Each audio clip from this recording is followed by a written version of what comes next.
My favorite Jason Khalipa programming story is this. Oh boy. I'm doing the program. Yeah, I'm doing the program for the CrossFit Games in 2009. It looks like that. We're listing stats. I can't find Jay's grace time anywhere, so I email him and I say, Jay, what's your grace PR? His reply, give me a few minutes. Within the hour, I get a reply. I just did it, 1:43. And that's where that number comes from. Jay, do you remember that? No, you know what's funny about that? I have that book right now in my garage. My dad gave me this big box of books with all those like catalogs, and I've been going through them. And I saw that exact one the other day. No, I remember getting emails from you back in the day, but I don't remember. You know what? I mean, now that you bring it up, yeah, I do. What did you just go out into the driveway and just get after it really quick? Dude, that's so funny. I mean, at that point in time in 2008, 2009, I lived at the gym from 5 a.m. to 9 p.m. You were there. That's where you got it. Yeah, all the time. And so it wasn't odd for me to go out there and just be like, oh, well, give me a minute. I'm just going to throw around a barbell. And you only needed 2, literally. So that's how it went. But I thought that was hilarious. And that was the definition back then of unknown and unknowable, ready for anything, constant variation, right? As functional fitness has evolved, so has the programming. And we're going to geek out on it today, listeners, with 2 of the best from NCFIT. We've got founder, CEO, CrossFit Games champ Jason Khalipa, and then we've got MDV. He is NCFIT's Chief Fitness Officer. MDV, do you want to give away your real name? Yeah, Matt Della Valle. Those are just my initials. I wish it stood for something that was a little bit more exciting than that, but those are just my initials. And yeah, I'm Chief Fitness Officer here at NCFIT. Been with the company for about 7 or 8 years now. And Jason and I have a blast bringing a lot of this stuff to life. Excited to talk today. Yeah, and we've had you guys out at the Two Brain Summit for the last few years, and it's been a blast as you talk to gym owners. This is Run a Profitable Gym. I'm Mike Warkentin. Please hit subscribe wherever you're watching or listening. So don't miss a show.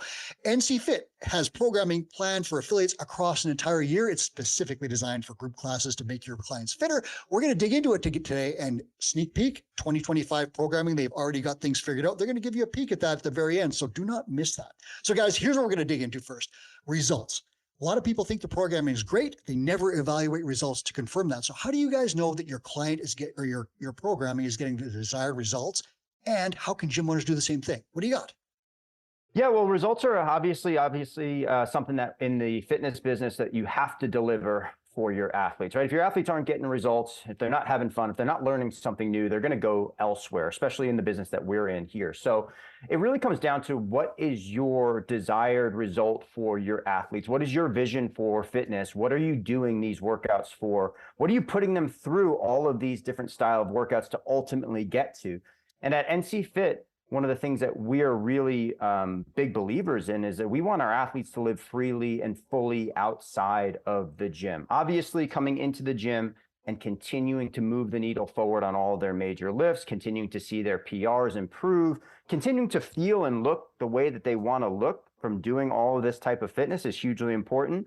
But ultimately, we want these individuals to be able to express their fitness outside of the gym, to live freely and fully and never feel restricted because they can't do something because their fitness level didn't allow them to. Mm-hmm. So in terms of what we do for our programming, we are a CrossFit organization. We're a CrossFit affiliate. NCFIT is a CrossFit affiliate, and we provide CrossFit programming. Now, we have our own take on that, and then just like everybody out there who's programming CrossFit has their own take on it.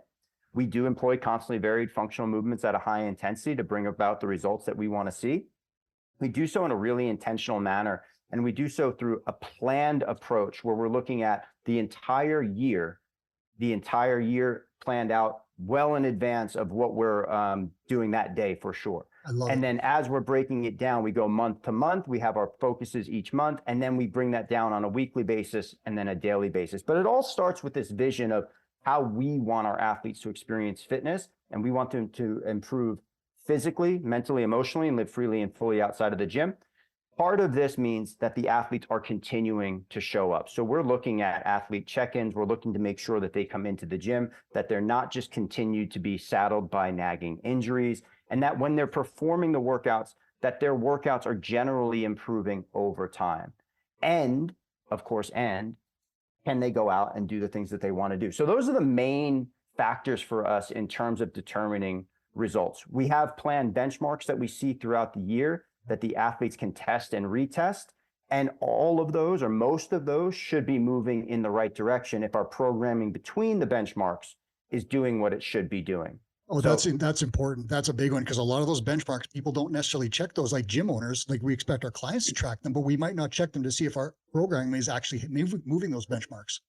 And Mike, I just want to add in here, like, Yeah. I do think for a gym owner listening to this, I just want to make sure that we clarify, at least this is my position on it, is that programming is an incredible tool. And I think early on in CrossFit, it was very much so like a staple of your gym or your individual athlete's performance, meaning how are they setting PRs? How are they doing this? How are they doing that?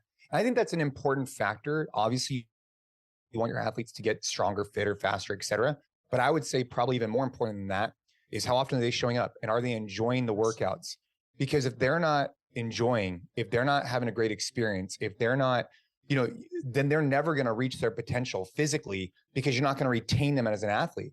So I'd say one of the other things that we think about as an NCFIT programming organization is how fun are these workouts and are they keeping our members coming back? Because a good sign of good programming is also a thriving business that generates revenue.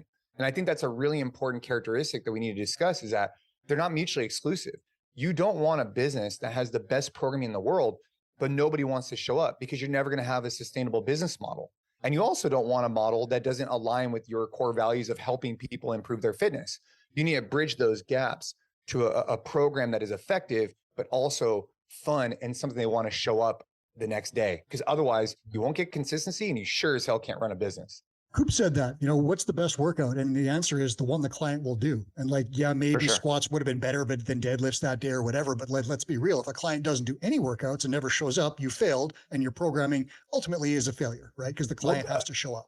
A good example of that is like, if I'm not mistaken, the 5K is the #1 program workout on .com, or at least it was. I don't know if that's still true, but programming a 5K by itself for an affiliate, I don't find that to be an effective tool because I just don't think you're gonna have many people showing up those days. And no one came to my gym.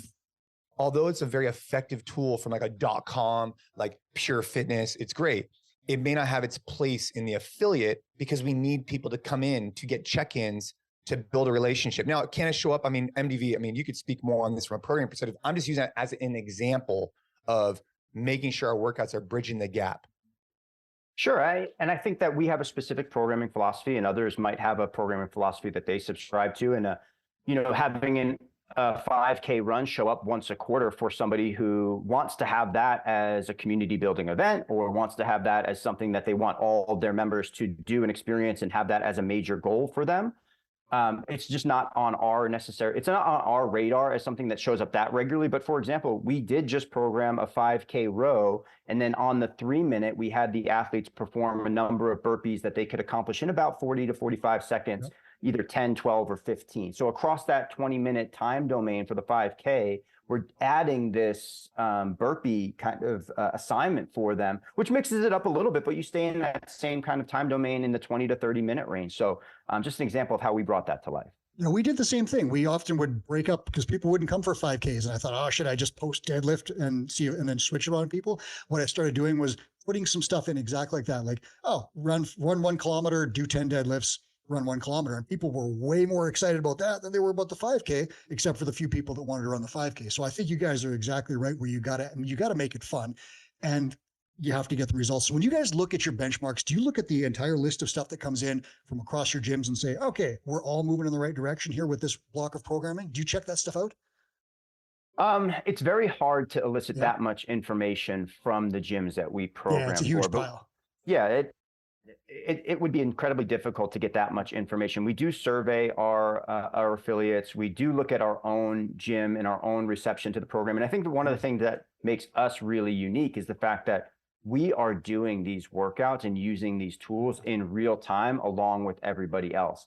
And when we're programming about 3 or 4 weeks in advance, which gives us enough buffer to look to see, hey, this is what's coming down the pipeline. So like, we're not just looking at one workout a day and then programming the next day on a piece of paper. We're 3 or 4 weeks in advance here, but that's still enough time frame for us to respond to feedback. If we do start to see trends or we notice things, we can make our necessary adjustments. So our primary mechanism is looking at these workouts from our own use in our gyms and how are we utilizing them? How are our coaches coaching them? Are the timelines and all the warm-ups and all the teaching sections that we're including with all of our workouts are all of those things leveling up to what we want to see. And then, of course, obviously on the athlete side of the equation, what's the athlete's response to the workout? We take that feedback really seriously. We discuss that on a weekly basis with our programming team. And that's how we kind of look at the effectiveness or the response to the program.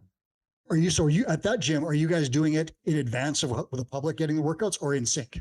No, in sync. Okay, We do cool. everything. We do everything in sync. All of our workouts, though, are tested in advance by our coaching team. So we provide a super detailed class plan that goes along with every single one of our NCFIT workouts. And that's our core CrossFit program, the NCFIT workout. Okay. With that program, like I said, comes a fully detailed class plan from a coach who has tested the workout and a coach who's going to go and then coach that workout. So they have hundreds, if not thousands of classes, which they've already coached.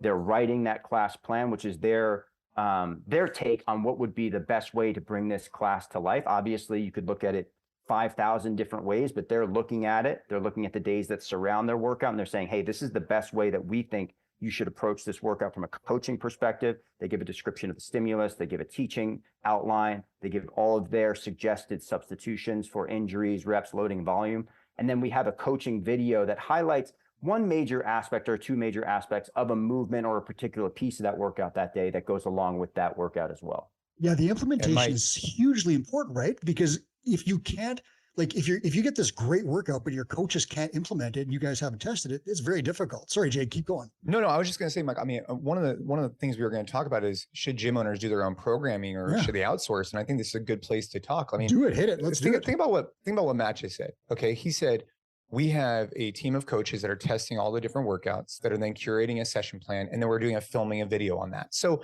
imagine if a gym owner listening is sitting there is like, hey, I'm debating about programming, right? As a business, we need to do a better job of getting, ourselves out of in the weeds so we could focus on building the business, right? And there's a few ways you could do that as a gym owner. Most of them is going to be, giving up some of your coaching hours, but surely your programming, it's just such look, I believe that ours is the best. Hands down.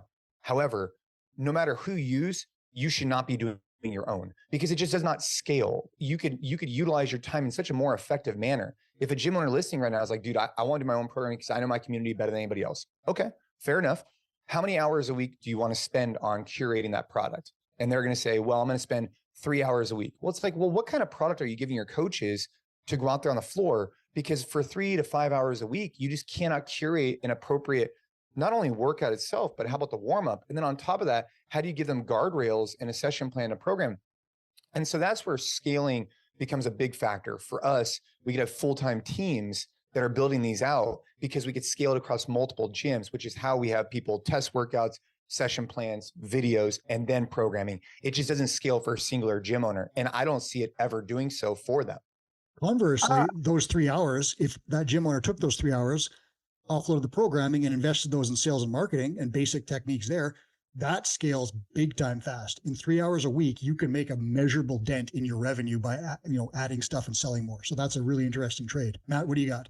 Yeah, I mean, I have a little bit of a different perspective on this. I obviously think what we do is the absolute best. I think that we put out an amazing product. Jason named a lot of the reasons why we have something that I think a lot of gym owners would find very attractive. We have a full-time staff of coaches that not only go out there and coach these workouts, but create highly detailed lesson plans that is your coaching development system going forward. So if you're looking at your own business right here, if you're an affiliate owner, you're going, man, I really love programming, but my coaches are asking about coaching development. I don't really know how to start that conversation. I don't really know what to give them. I'm giving them some feedback here and there, but I don't feel like it's enough. Giving them this tool is constant continued education.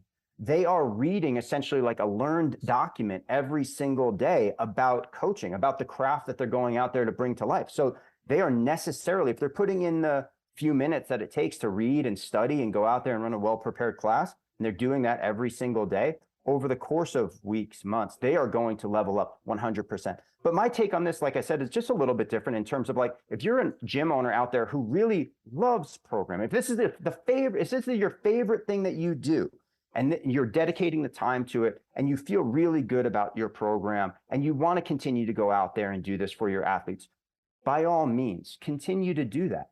But what we have seen a lot of scribbling down workouts on the back of a napkin. We have seen a lot of, Hey, I'm not really passionate about this anymore. Hey, it's the last thing that I do on a Friday night. Hey, I don't feel really great about the tools and the resources that I'm giving my coaches to go out there and run great classes. I don't feel like my coaches are super prepared.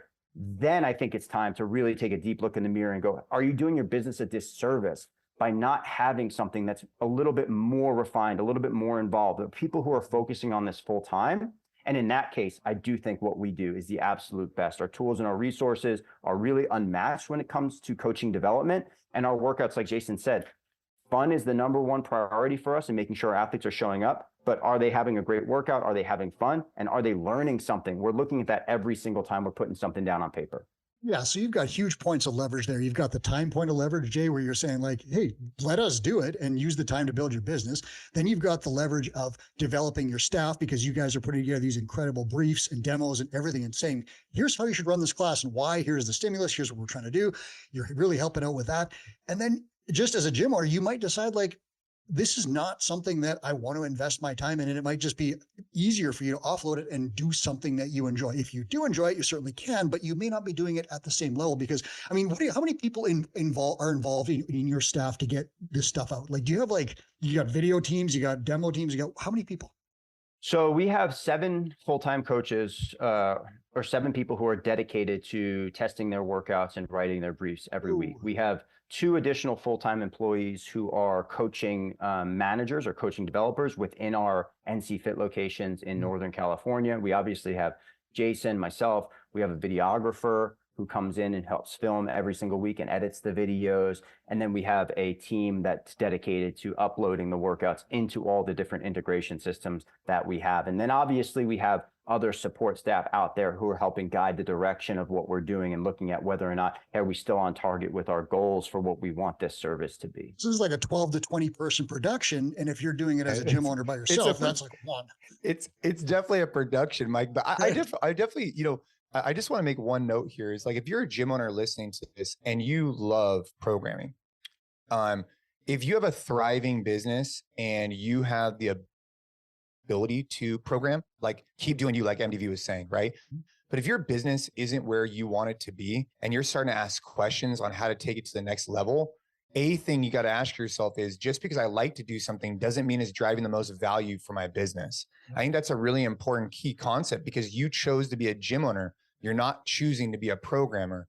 And with that, you have roles and responsibilities that are associated with that. And like, there's a lot of things I like to do, but the business needs me to do certain things. And I need to make sure that I take care of those. And then I can do the things I like to do. And there's a fine balance there. And of course, it's not so cut and dry. I'm just sharing with you guys, like if you're a business owner out there and you're right on that cusp, you're like, dude, I'm about to take off, but we just can't quite get there. It might be a better use of your time in a variety of ways, including programming. But there's other things you probably could be thinking about is, am I doing this because I like to do it? Or am I doing this because it's driving the most value for the business and I'm uniquely qualified to do so? I told myself I was uniquely qualified to do so, but in reality, I was dodging getting better at sales. I should have spent that time on other aspects of the business, right? So like when I made that trade and offloaded programming, I started building the business, started working with Chris at Two Brain. Things changed quite a bit for me. So it was a huge trade that I lived exactly what you're talking about. Let's talk about this one.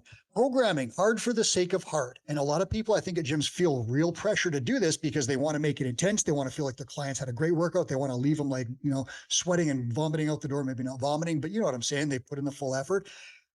What's happening with hard for the sake of hard? How do you guys stay away from that? And what should affiliate owners do?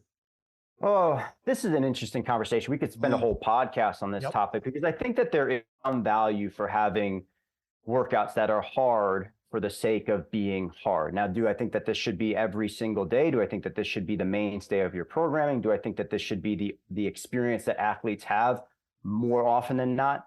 Definitely not. But there's value in having workouts sometimes where your athletes go, whoa, that's a little bit more than we normally see. That's a little bit heavier than we normally see. That's a little bit more volume than we normally see. That's a little bit of a movement selection that's a little bit more involved than we normally see.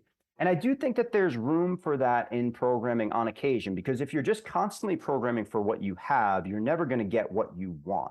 And you do want your athletes reaching at times or striving at times for that next level. So just for an example, if there's a day that gets programmed with a deadlift that's well beyond what you normally see, it's not just hard or heavy for the sake of being heavy. You're putting it in there, hopefully very intentionally, to let your athletes know that, hey, there's levels to this game. And maybe we're not looking at the level of what a games athlete might go or want to go for, but we're putting this out there that's kind of right above where our top athletes are, right there for them, that even they have to struggle for it. Because that's an important aspect of having your athletes, like I said, reaching and growing.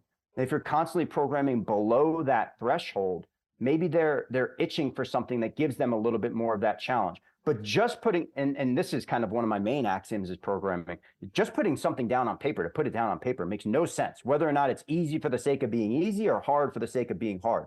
And one of the things that I'm really proud of with NCFIT is that every single workout that goes down on paper is very intentional for us. And we've looked at that, like I said before, from a year standpoint, a month standpoint, a week standpoint, and we provide tools that I don't think anybody else in the space is really looking at in terms of providing. We've, over the past few years, developed a system where we're giving a little bit more information about the stimulus to the coaches and to the athletes and guiding them on what type of workout is this for us today. And we have different labels. We have grind, heavy, effort, quality, and sprint. And of those 5 workouts, all of our workouts are labeled one of those 5. So right away, the athlete and the coach have an understanding of this is that type of workout and it's programmed like this for a reason. And then we also assign an RPE based on that workout. RPE ranges from 1 to 10, 1 being the least intense and 10 being the highest rate of perceived exertion. We're assigning that number along with the workout type. And that, in concert with the coaching tools that we're providing, gives a tremendous amount of detail into the stimulus. So you're understanding what and why this is programmed, and that's the most important thing. So whether it's hard for the sake of hard or easy for the sake of easy, it doesn't really matter. You just have to have the intention behind what you're doing to make it meaningful. Yeah, Mike, what I was going to say to that is like, you're never going to have a workout that's hard for the sake of being hard if you're educating and you're having the coaching development that we do. Right. You see, so, and I wrote this down, like, you'll never have a hard workout for the sake of being hard if you do a great job of explaining to your coaches and your members the why and the intention behind it. Because if you can't have the why and the intention, then you shouldn't be having that type of workout, right? You shouldn't just be putting stuff out there just to do it. Like, I remember back in the day, for me, I would do 50-50 twice in a row just to warm up for the rest of my session. And the intention of that was to build up volume, because I was trying to get ready for the CrossFit Games. That was the intention. It wasn't just doing this for the sake of doing this. It was doing this because I was getting my body prepared for this massive amount of volume that we're coming to. Now, that's an extreme example, but I think that the key is through our session plan, through our development for our coaches, we explain the why, and we have these tools set in a very short period of time. When a member walks in the door, like MDV was saying, like, you have the type of workout and the RPE goal. A member knows instantly what that expectation is for that day. Yeah, so it's not just random. It's not a beat down, because we've all, done a little bit of that by accident back in the day. It's telling them this is hard because it's supposed to be hard, because I want you to taste a little bit of this. Aspiration, right? You're going to try and get a little further the next time. We're going to challenge you. You might not finish. Maybe that's the intention. But if you explain this stuff, it's not the daily beat down, and people start to understand. I'm going to flip the question back for you, Matt. What's a lower RPE? Like, what's some of the lower RPEs that you'll program in NCFIT programming? Yeah, sometimes you'll see an RPE 6 or an RPE 7. And when we're looking at that, we typically have a few days that are RPE 8, 9, or in the 10 range prior to that. So if we're looking at a week, if we've got a Monday and a Tuesday workout that really are throttling down the intensity, maybe we have an RPE 10 sprint type of workout, which shorter time domain, very high power output type of workout typically. And, you're dropping the gas pedal there. You're pushing the level of intensity very, very high there. Perhaps the next day we have an RPE 9 workout, but RPE 9, because it's heavy, super heavy. We're pulling from the ground now, very heavy that day. And we're seeing a dose of volume there, higher than the day before and now heavier than the day before. Now, this third day that's coming up here, perhaps on that day, we're looking at an RPE 6 or an RPE 7 type of workout where the time domain is going to expand on out. We're going to have volume in there, but maybe we're taking loading completely out of the equation. Maybe we're doing odd object work in that day. Maybe we're resetting the system a little bit with some longer monostructural type of work, multiple, maybe cardio, running, machine type of work in that workout. And that would be something that we're looking at a sustained pace over the course of 30 minutes in that workout. So that would be an example of how we're bringing a lower RPE workout to life that day. Now, how do you get people to, so here, what are the coaching notes that you'll put for a workout like that? Because we all know like coaching like Fran or Helen is super easy. You kind of just stand there and scream, pick up the bar, right? Like there's a little bit of stuff that you can do, but when someone's doing a 2-minute Fran, not a lot of room for coaching. It's a bunch of screaming and going. How do you tell someone in a slower workout, how do you get your coaches to really move people through? Because I think the challenges are much greater. It's not just crowd control and cheerleading. You've got some time to really make some changes in this athlete's movement. What do you tell coaches in those workouts? Those are great workouts to coach. You have a lot of opportunities for your athletes typically to help them figure out how to pace something like that. I think that's something in the space that not everybody is really great at, figuring out how to pace long workouts. How are you looking at your pacing on the different cardio machines? How are you figuring out? How are you managing your breathing? What are you looking at in terms of the next object that you're picking up? So that's something that really usually comes to life in those longer workouts where we're looking at, okay, we have something that may be a little bit less complicated today, or maybe a little bit longer time domain. So we are going to focus a little bit more on pacing and efficiency on some of those monostructural or cardio machines. But there's also always a lot of meat on the bone for other types of movements. And I think things like odd object work, when you have either holds or carries, or you have things in there that you're doing single arm or unilateral type of work, the athletes need exposure to that prior, and typically you're giving that to them in like a really low intensity or non-weighted environment. And then as you get into the workout, you're hopefully cleaning up the athlete's movement a little bit more to make them more efficient as they go, right? So that's always going to be the goal. And even in things like, if in that workout you had a higher number of burpee box jumps, or just for an example there, there's always things in that movement as well. If you're talking about 15 to 20 reps, about how is your athlete now pacing that? How are they figuring out the cycling of that movement? So there's a lot of meat on the bone. And that's really where the class plans come into play for us, because in that class plan, the coach is going to highlight, hey, these are the movements that we suggest that you focus on today. And these are the things that you're bringing to life. And maybe it's not always just hey, we're going to teach a progression like this, but we're going to break down the burpee box jump for today. And we're going to look at, what does it look like to get a sprawl back or a crawl back versus what does it look like to step up versus jump up? How are you going to be most efficient in that number of reps today? Jay, have you got any tips on that for coaching less intense workouts? I mean, my thing, Mike, is like when I hear people say like, oh, Helen or Fran are going to be easier. And by the way, I'm not disagreeing that that's a common theme in the industry. It's frustrating because we have came a long way from 3, 2, 1, go, and then just not talk.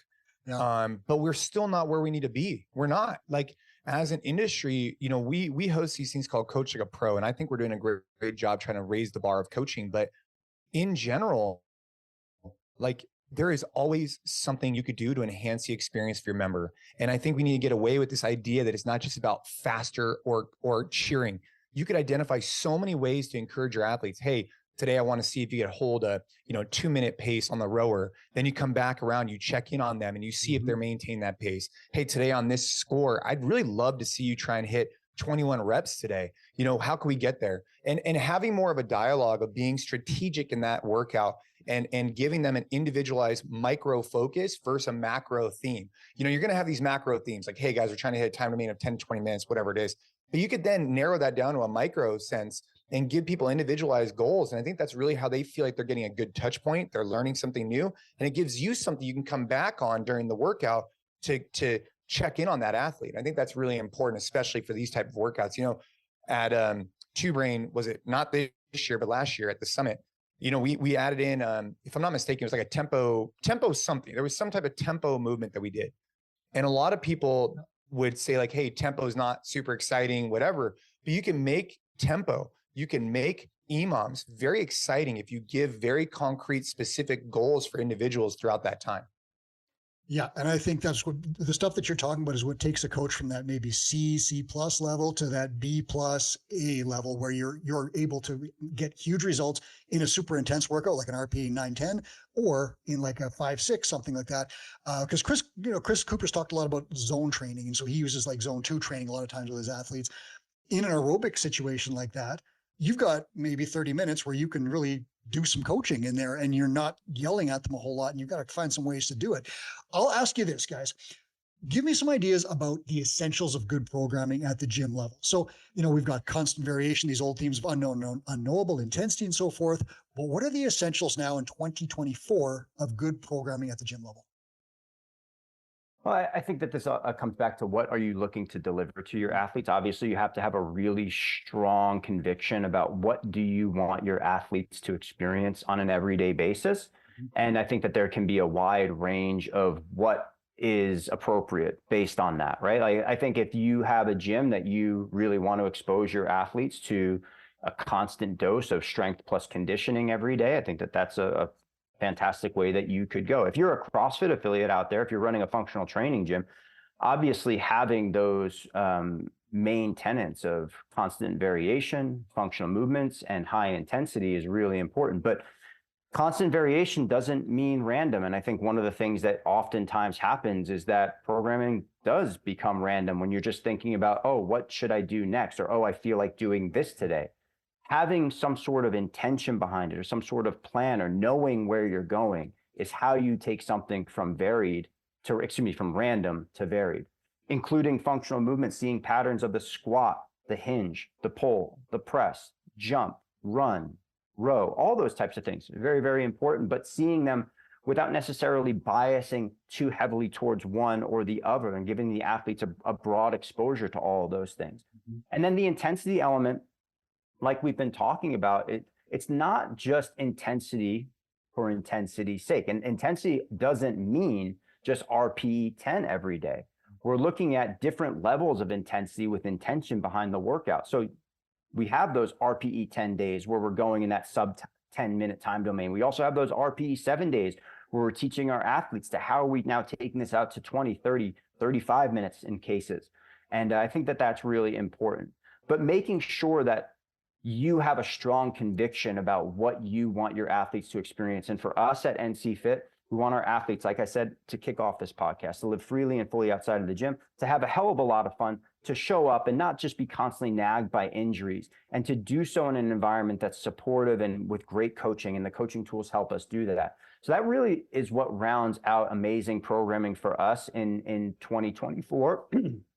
One of the things that we implemented recently in the past couple of years is this idea of having two paths that our athletes can follow in our program. So we have the NCFIT workout, which is our main program. Within that workout, we have two paths for our athletes. We have a performance path, and then we have a fitness path. And I think the beauty of this is now nobody really shows up to the gym and wonders, what am I doing today? Our performance version is the version that allows for the higher levels of intensity, the higher levels of loading, the higher reps, the higher loading, the higher volume. And then the fitness version is a more moderate expression of that takes some of the complexity out of the equation, maybe takes some of the loading out of the equation, perhaps on days where the volume is super high, it takes the volume down a little bit, but still a fantastic workout. It's just a little bit more of a moderate expression of what's on the other side of the equation. And you could come in and do fitness workouts every day, and you could become an extremely fit individual. You can come in and test yourself against performance workouts every day. But the beauty is now your athletes can look at these two versions, and along with the coach can make the best decision about what is their workout for the day. What's their best workout for that day? And I think that that's one of the main things for us now at NCFIT that makes us amazing, is that we have this ability to provide these experiences that are extremely custom to the athlete. And the coaches don't have to do as much guesswork. We have the versions explained for you here. And these are the reasons why we have them. And now everybody standing in front of the whiteboard can look at them and get a fantastic workout for the day. Jay, you got anything on that you want to add? I would just say one of the biggest things I think have changed over the years is so when I first got into CrossFit, 2006, when I first opened the gym, actually, I'll use that as an example. We followed .com for 6 months. And we realized that we had some difficulty because .com would schedule rest days and they had equipment that we didn't have on there. And it just became very difficult for me to program and follow that track. What we originally did, this is like back in the day, is you would do Monday, Tuesday, Wednesday, and Thursday was a rest day. So then people who came in on Thursday would pick one of the workouts from Monday, Tuesday, Wednesday that they missed. And it was just a total mess because you had different people doing different workouts. It was so unstructured. But back then you were able to get away with some of that kind of stuff because it was so new and raw. Then over the years, right, you start evolving, and, I started programming on my own. And what I realized a lot of times I use my own biases in the program. And a lot of people listening to this can relate to this. Like if I had it my way, we would be doing EMOMs and AMRAPs every day. We would probably be doing burpees, thrusters, and wall balls. That's what we would do. Maybe clean jerks. And we would never be doing, toes to bar or L sits, whatever, And so then over time, we started adjusting. When we opened up many locations, we realized the biggest problem we had wasn't necessarily the programming. That was a part of it. It was all of the development that comes to it. So I would say that how has the biggest thing changed from the beginning till now is that the programming is a very small sliver of what we're talking about. It's about the tools that we provide the coaches to A, provide the best product for that day, and B, develop them for the long term. That's how things have changed, is that this is more forward looking. A decade from now, that was looking at it day by day. Yeah, and I'll tack onto that. One of the things that changes back in the day when we were starting, like Jay, 2009, 2010, we assumed that everyone just wanted to come and do these workouts. Like that was the whole point. You're showing up to do Fran, and we're going to do this, and we're going to have a great time. But in reality, as everything's evolved, people are showing up at your gym. They want to lose weight. They want to look better. They want to feel better. Yeah, some don't want to do competitions and so forth, but there's a ton of people that want these other results. And I made a mistake of not asking my clients about that enough back in the day. What do you really want to accomplish? Is it a Fran PR or is it losing some weight? And if I had asked that question, I would have held on to more clients and I would have served them better. And that would have helped me program better to get the results that they wanted. And in some cases, it would have been Fran. In other cases, it would have been something different. So I think that's evolved quite a bit. This is super important too. And then just a general tip for anybody out there who's listening is like, you have to be talking to your athletes about their goals. You obviously are giving them an idea of what the long-term goal of being a member of your gym is. But within that span that they're a member, they're going to have short-term goals along the way. And those goals are going to change. Maybe somebody's, getting ready for an event that's 3 or 4 months down the road, whether that's a marathon, whether that's some sort of Spartan race or Tough Mudder, or whether that's a wedding. And they want to have a different type of preparation leading up to that, and keeping in touch with them about their goals. Not only is it obviously absolutely essential in terms of making sure that you and the athlete are on the same page into what they're doing and why they're doing it, but also making the athlete feel known, letting them know that you care about these things that are upcoming is hugely, hugely important. Yep. And constantly checking in with the athletes about their goals, their micro goals.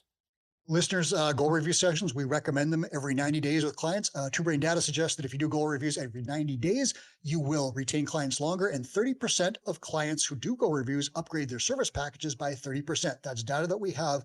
They stay longer, they spend more money, they get better results. It's a win for everybody. Guys, before I ask you the last question about your 2025 overview, where can people find out more about NCFIT if they're interested in working with you guys?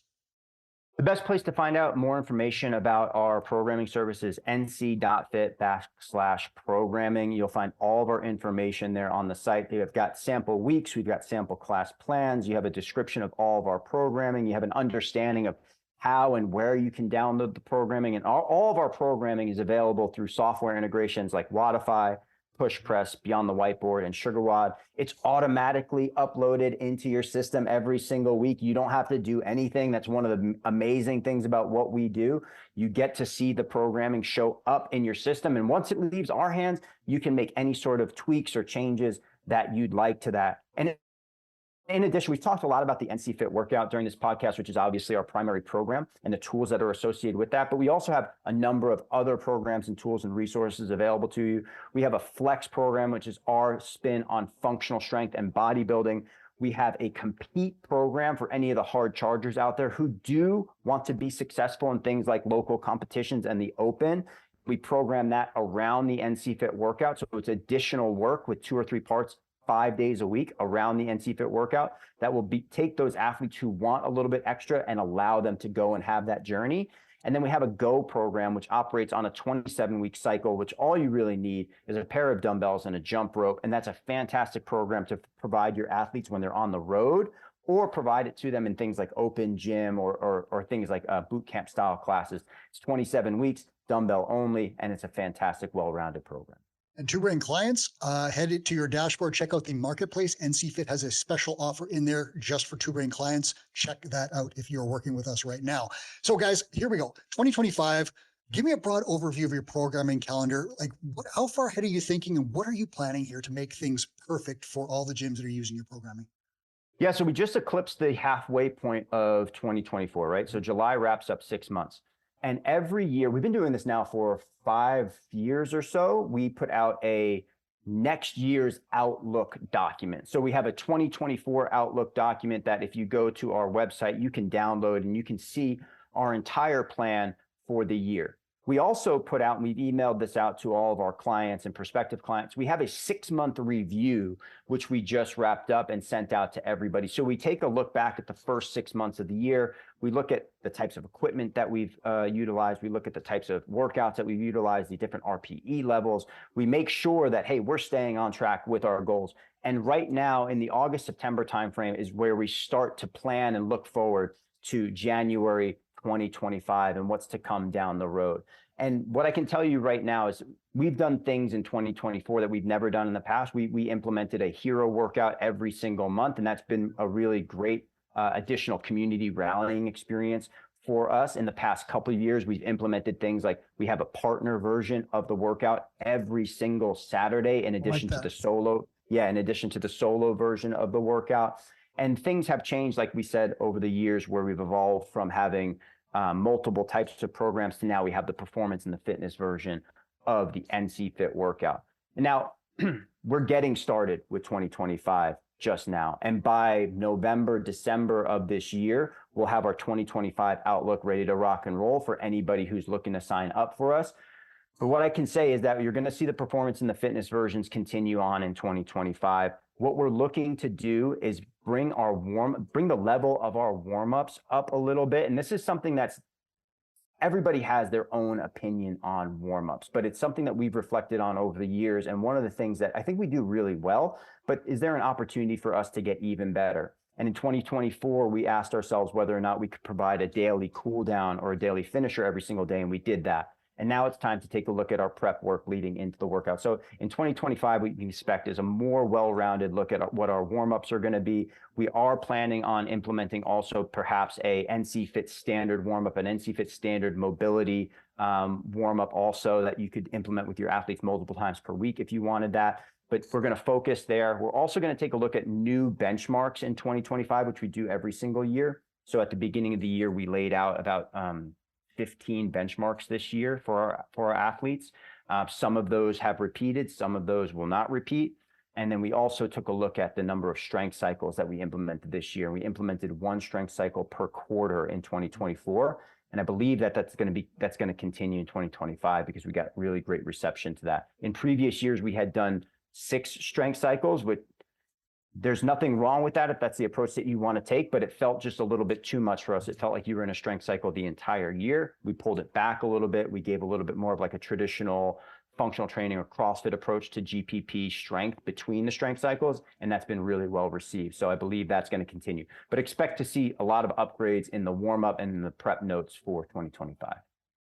Jay, the prospectus, Chris said it's amazing. Why, how'd you come up with that? And what does it mean to you to just be able to tell people exactly what they're going to see and how you're upgrading the program every year?